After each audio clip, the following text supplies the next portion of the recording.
నువ్వు గోళీలు ఆడుకునేటప్పుడో లేకుంటే నువ్వు పుట్టక మునిపే నేను సీఎం అయ్యా. మీ నాన్న కంటే ముందు నేను సీఎం అయ్యా. అప్పుడే నేను ఒక విజన్ ఇచ్చా హైదరాబాద్కి, తెలుగు జాతికి. ఈరోజు మీరు చూస్తే హైదరాబాద్ భారతదేశంలోనే నెంబర్ 1 సిటీగా ఉందంటే అది నేను ఇచ్చిన విజనే, నేను చేసిన పనులే. అది మర్చిపోయి ఇష్ట ప్రకారం మాట్లాడుతున్నారు. అందుకే ఒక్క విషయం మీరు గుర్తుపెట్టుకోవాలి. ఆయన మాట్లాడుతూ నన్ను ఏం చేశావు, నా మార్కే లేదంటున్నాడు. నేను చెప్తున్నా, మన హయాంలో 200 రూపాయల కరెంటు బిల్లు ఇప్పుడు ఎంతైంది తమ్ముళ్ళు? మిమ్మల్ని అడుగుతున్నా, 1000 రూపాయలు అయిందా లేదా? ఇది జగన్ మార్కు. 5 ఏళ్లు కరెంటు ఛార్జీలు పెంచకుండా కోతలు లేని కరెంట్ ఇచ్చిన పార్టీ తెలుగుదేశం పార్టీ. అది నా బ్రాండ్. 60 రూపాయల మద్యం ఆ రోజు, దాన్ని ఎంత చేశారు తమ్ముడు? 200 రూపాయలు. తమిళనాడులో దొరికే బ్రాండీ ఇక్కడ దొరుకుతా ఉందా?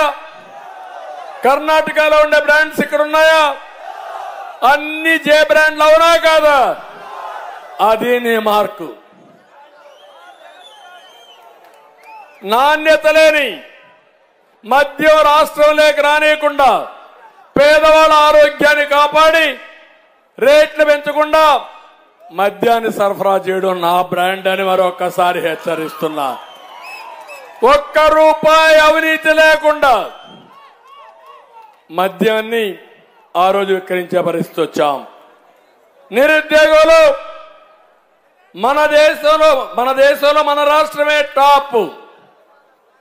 అది 24%. ఇది జగన్ మార్కు.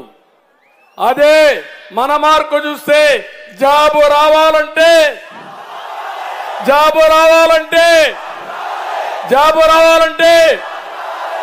అది నా మార్కు. నేను వస్తే పెట్టుబడులు పరిగెత్తా వస్తాయి. పెట్టుబడిదారులు ఇక్కడ రావాలంటే ఉత్సాహంగా వస్తారు. నువ్వు వస్తే పారిపోతారు. కియా మోటార్ తెచ్చా, అనేక పరిశ్రమలు తీసుకొచ్చా. నువ్వు వస్తానే అమర్ రాజా పారిపోయింది, జాకీ పారిపోయింది. అది నీ మార్కు. ఇంకో పక్క ఇక్కడ రిలయన్స్ పోయింది. పెట్టుబడులు తెచ్చి 5 లక్షల ఉద్యోగాలు ఇవ్వడం మన మార్కు. 11 డిఎస్సీలు తమ్ముళ్ళు, 1 కాదు 2 కాదు. ఏం మాట్లాడాడు ఈరోజు? నిన్న కూడా మెగా డిఎస్సీ అని చెప్పాడా లేదా? మీకు ఇచ్చాడా మెగా డిఎస్సీ? జాబ్ క్యాలెండర్ అన్నాడా లేదా? ఇచ్చాడా జాబ్ క్యాలెండర్? నేను సవాలు విసురుతున్నా. 14 సంవత్సరాల ముఖ్యమంత్రిగా 8 సార్లు డిఎస్సీ పెట్టిన ఘనత తెలుగుదేశం పార్టీది. 3 సార్లు డిఎస్సీ పెట్టిన ఘనత ఎన్టీ రామారావు గారిది. 2 కలిసి 11 సార్లు పెట్టాం. నీ బ్రాండ్ చూస్తే 5 ఏళ్లు చరిత్రహీనుడిగా మిగిలిపోతావు. ఒక్క డిఎస్సీ పెట్టలేకపోయావు. మళ్ళీ హామీ ఇస్తున్నా, ముఖ్యమంత్రి అయిన వెంటనే మొదటి సంతకం మెగా డిఎస్సీ పైన పెడతా.